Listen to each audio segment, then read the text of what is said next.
Hey everybody, Zach here, back again for the first time with another message from LETR-Z. That's lies exposed, truth revealed in the last days, because the Elohim that we serve is the Alpha and the Omega, the beginning and the end, the first to the last, the Aleph and the Tav, the A to the Z, and we are living in the Z. All glory to the Most High. We're going to be jumping back in on the Prince of the Power of the Air. This is part 7, called The God of Forces. I do believe God is referring to Satan in this one, so little g God. Yea, also the heart of the sons of men is full of evil. The madness is in their heart while they live, and after that they go to the dead. Ecclesiastes 9:3. Dawn of the Mad Scientist. Earlier in the book, we addressed supernatural events and how they can manifest as either overt or covert phenomena.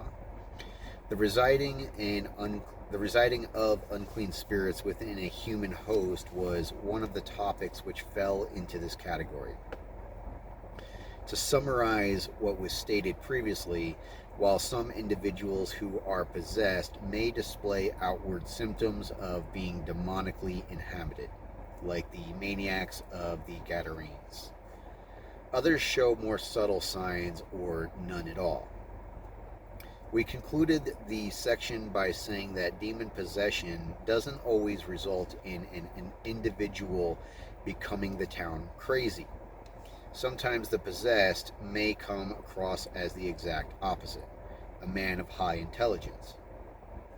And in some instances, both of these symptoms can be manifest. Some of the Bible's examples of this included witches, sorcerers, magicians, and wizards.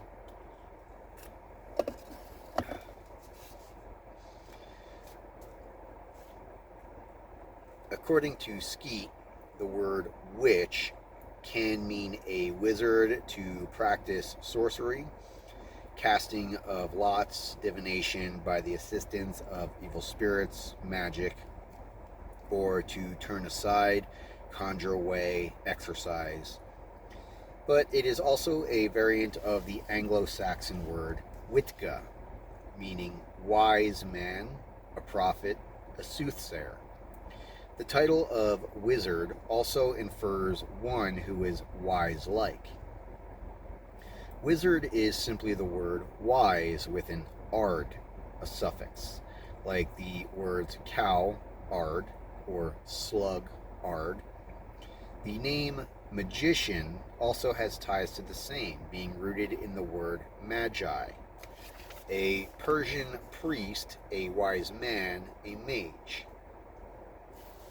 And that is from Walter W. Skeet, an Etymological Dictionary of the English Language, Dover Publications, Garden City, New York, 2005, page 354, 719, 720. How a person becomes a genius, an exceptionally gifted, talented, or learned person with creative power is a great mystery to modern science. But the fact that the man of today labels certain endowed people as geniuses is ironic. Webster's 1828 dictionary lists 6 definitions for the word. The meaning which tops the list is the oldest. Among the ancients, a good or evil spirit or demon supposed to preside over a man's destiny in life. The word is from the identical Latin word genius, which indicates an attendant spirit present from one's birth, innate ability or inclination. Also related to this is the word genie or jinn, which is Arabic for demon. Thus, the implications of being called a genius is twofold. One meaning can refer to one's inborn spirit, the spirit of man. The other, an outside spirit, an unclean spirit, devil or demon. Scottish folklorist and occult scholar Lewis Spence writes of the word, Genius is generally used as the name of a superior class of aerial beings, holding an intermediate rank between mortals and immortals. That at least appears to be the signification of daemon, the corresponding term in Greek. That is from Lewis Spence and Encyclopedia of Occulticism, Citadel Press and Carroll Publishing Group, Secaucus, New Jersey, 1996, page 177. The etymological link between genius, jinn, and demons is interesting. It substantiates why the adage, genius borders insanity, is often found to be true. Demons can give people the brains to do things, but such possession may also produce other effects. Some highly intelligent people are free from any outward signs of devil activity, but others aren't. Many of the so-called geniuses of the world have also been certified as mentally unstable. Some smart people have gone crazy, and many serial killers have genius-level intelligence. What this all serves to demonstrate is that some men of high intelligence may be the result of demon possession, a fact that undergirds an proposition of the demonic impartation of knowledge. Some of history's most well-known figures, most famous and infamous, who were known to be afflicted with mental illness, mark them as potential candidates for this. Abraham Lincoln, Isaac Newton, Nikola Tesla, Wolfgang Amadeus Mozart, Charles Darwin, Michelangelo, Ludwig van Beethoven, Alexander the Great, Adolf Hitler, Joseph Stalin, Winston Churchill, and Vladimir Putin are a few. In the world of killers, Ted Bundy, Ted Kaczynski, and Jeffrey Dahmer all had very high IQs or genius-level intelligence. Cain, the world's first murderer, was probably a genius. After he killed his brother, he went and built a city, Genesis 4:17. That's no feat for a dummy. We'll talk more about this later in the book. Of course, as we've already addressed, true devil possession doesn't need any outward markers to be a reality. See pages 55 through 57. Some people have them, some don't. The mystery of simultaneous invention and the proliferation of technical knowledge can both be tied to the operation of devil spirits. Of course, talking about devils and devil possession in the 21st century is frowned upon. But the tossing about of clinical words like schizophrenia, bipolar, multiple personality disorder, and dissociative identity disorder does not negate Scripture. In fact, it shouldn't be too shocking to discover that some modern psychiatric hospitals secretly harbor a belief in demons. I had the nurses tell me, and I heard one doctor tell me, unofficially, off the record, okay, that there is a fine line between mental illness and demon possession, and that there are people in there that are probably possessed. But they, the institution, will never, ever, ever, never tell anybody this officially. That shook me to my core. That is from former security guard Michael Nesbitt from the show Haunted Hospitals. You can think whatever you want to think about demon possession, but before you open your mouth and show your ignorance, you really need to get a job and work in a psychiatric hospital, because I have. When I was going to Bible college, I used to work at Escambia General Hospital, and every now and then I'd have to work in the psych ward, Ward B. And the thing was divided into two parts. The first part had the people who were just mildly depressed. Then they had the really back section, which was like maximum security in the psychiatric ward. And that's where you really had some people which I'm convinced were demon possessed. And I remember one time, I'll never forget, we were sitting back there in the maximum security part, and one young man, he said, "The Lord said unto me, come unto me, and I will make you killers of men." And by the way, this thing here about these people that would scoff at demon possession have never really dealt with some of these people who have serious psychological problems.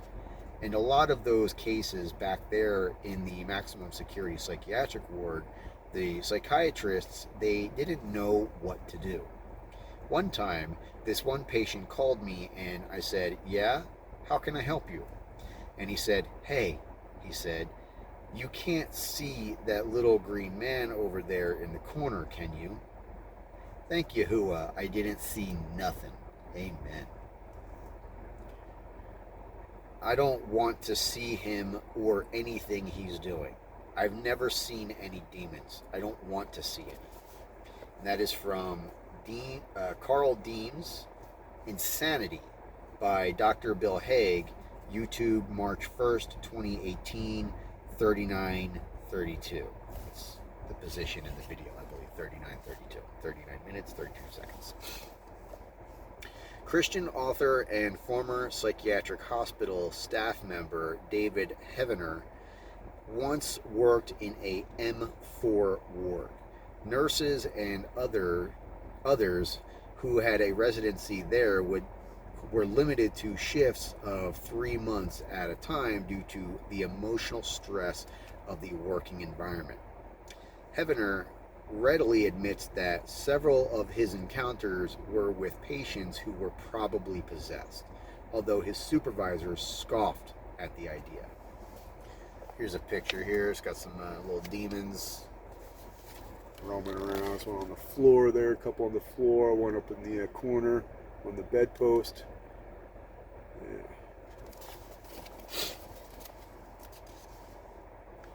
The origin of the world of mental health and its original purpose was never to cure, but to separate. But the question is, separate society from what? The evil forces of the past, demons, exist in the present. Almost every patient was paranoid, schizophrenic, manic depressive, or catatonic. Well, that was according to their charts. But I knew something different was going on. Even though I hardly had a clue what I was doing, because I had no mentors and very little Bible knowledge, I would privately command those demons to leave patients until they would calm down. I kept my actions low-key in order to avoid getting into trouble with the hospital staff. And that is from David Heavener, End Times Investigations with David Heavener, Crane, Michigan, Defender Publishing, 2022, page 26, 27, 29, 37. Science can only study the physical. It has no access to the spiritual. But the centuries-long association of geniuses with madness and the self-aggrandizement of worldly wisdom, knowledge, and science is where we get the theme of the mad scientist, a demonized person who possesses advanced wisdom and knowledge. The last 2 centuries can rightly be labeled as the age of the mad scientist. According to Harvard graduate Eric Gastfriend, 90% of all the people who've ever earned PhDs are alive today. That is from Eric Gastfriend. 90% of all the scientists who ever lived are alive today. Eric Gastfriend, 5th of November, 2015. Think about that. If you were to count all the scientists alive today, dating from today's oldest living scientist up to the present, you'll find more scientists in the period than in all previous eras combined. In 1910, less than 2,500 PhDs were issued worldwide. In 2010, over 140,000 were given. Scientists are growing at an exponential rate.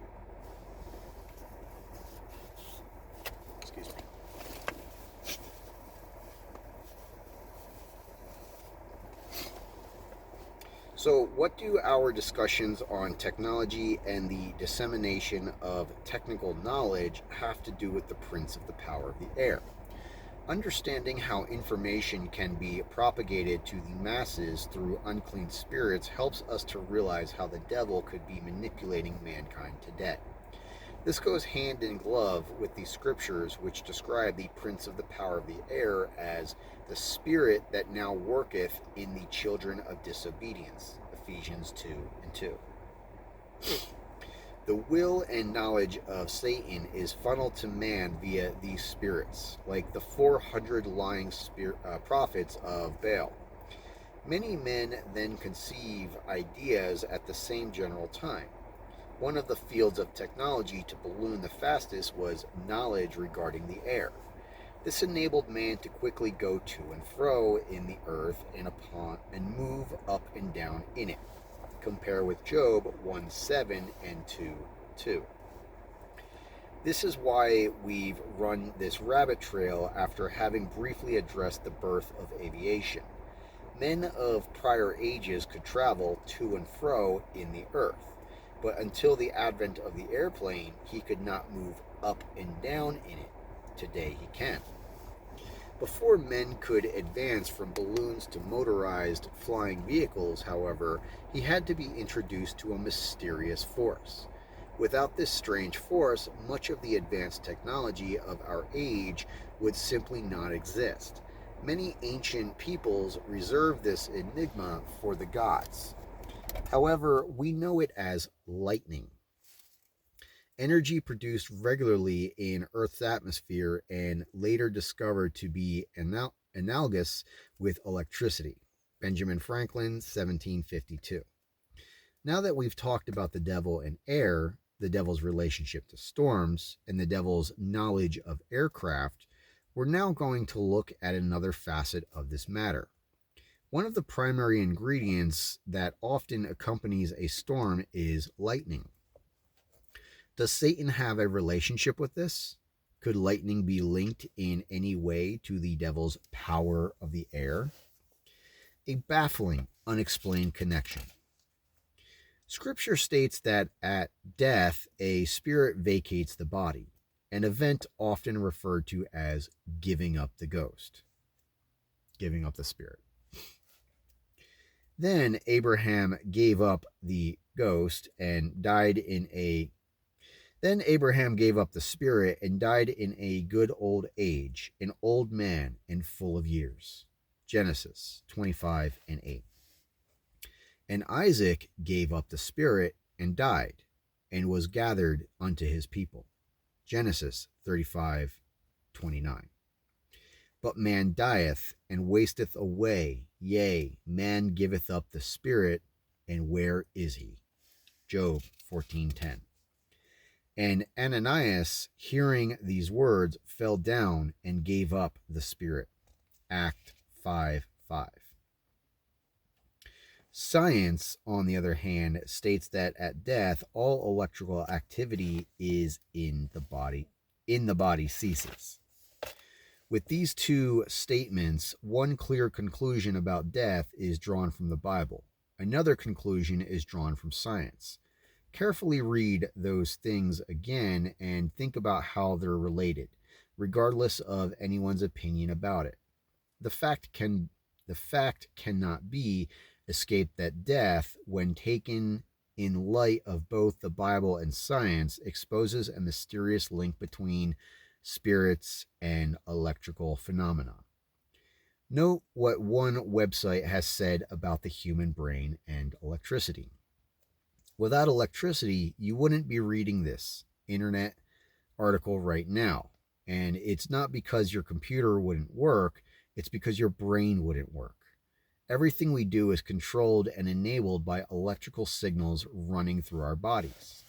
That is from Julia and Mark Mancini Layton.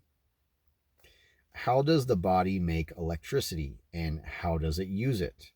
How Stuff Works, InfoSpace Holdings, 1st of August, 2022. What's running through our bodies? Electricity. This is an established fact of science. Does this mean that electricity may actually be a spirit? No.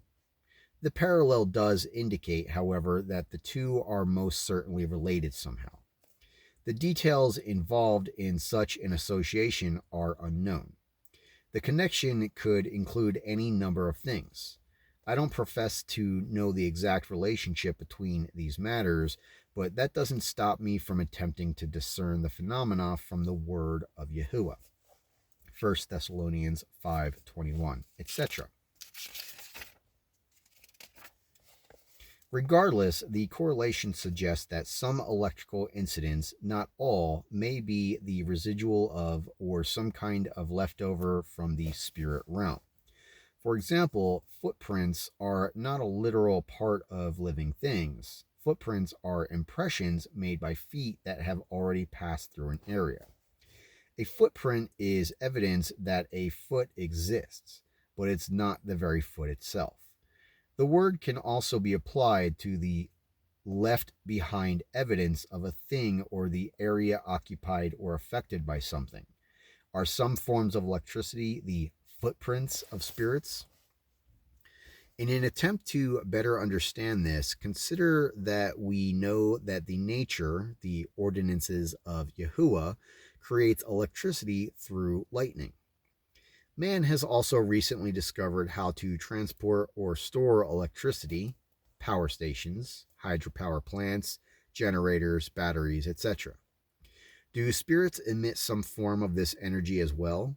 Does Satan's control over vast hordes of evil spirits give him the means to manipulate or to even summon such mysterious forces? Does the devil sometimes manipulate the air, either separately or in conjunction with unclean spirits, to create his own lightning? If this sounds improbable, would it really be a shock to discover that the fallen being from Yahuwah has named the prince of the power of the air could do this?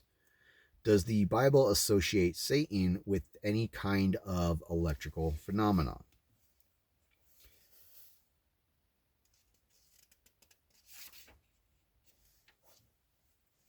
I'm going to show this picture before I get into the description of it.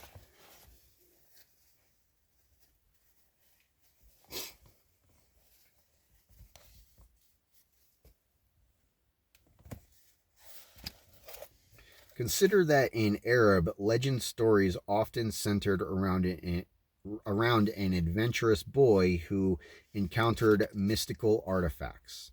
Upon acquiring these items, gold rings, bottles, lamps, the boy discovered that he could summon genies by rubbing them. A genie, or jinn, is a demon spirit. Rubbing a metallic object like a golden lamp creates static electricity. Footnote: gold is one of the best conductors of electricity. Most modern electronics have portions of gold for this very reason. More about this later. This concept infers that the demonic realm or spirit realm can somehow be accessed or activated through the generation of electricity. At the very least, it substantiates some sort of unknown connection between the two. Where did the authors of these stories get such an idea? Is it all a fairy tale, a complete fabrication and work of man's imagination? Or is there more to this? Was the idea pulled from thin air, or perhaps from the prince of the power of the air? Does electricity open a door to demon activity, or perhaps in some cases, it's simply evidence of demon activity? Could the devil exercise some form of covert supernaturalism through this mystifying force? If you don't believe he's doing this, what's preventing him from doing it? Is it because you don't believe he has the ability? What if you discovered he did? How deep does the rabbit hole between the light world and the electric world go? In 1901, 1 year after publishing The Wonderful Wizard of Oz, children's author L. Frank Baum published The Master Key. The image above is a vintage advertisement for the children's novel, the story centered around a young boy who accidentally conjures the demon of electricity. With his electrical equipment, Baum's use of the title Master Key is interesting. In the Bible, the Master Key is the Master Yahushua Hamashiach, the Messiah, not some electric devil. Luke 11:52. Where did Baum get his ideas for such things? See page 101 for more about Baum. And of course, we'll get to that later. But here's a picture of the Master Key by L. Frank Baum, a modern electrical fairy story. And it does have looks like a genie right up there in the corner there, which is a demonic entity. All these Disney movies that they're showing us and been indoctrinating us with for years and years and years and years. I grew up with them. I know most of you did as well. It's all demonic. Sad but true, just like the Metallica song says. But anyway, thanks so much for spending some time with me. We're going to cut it here. This is a very long part. We're probably going to break this one up into 4 or 5 parts. I'm not even sure. 3, 4, 5. And we'll jump back in the next section with Blinded by the Light. We all know that song as well. Yahuwah bless you. Love you. Bye.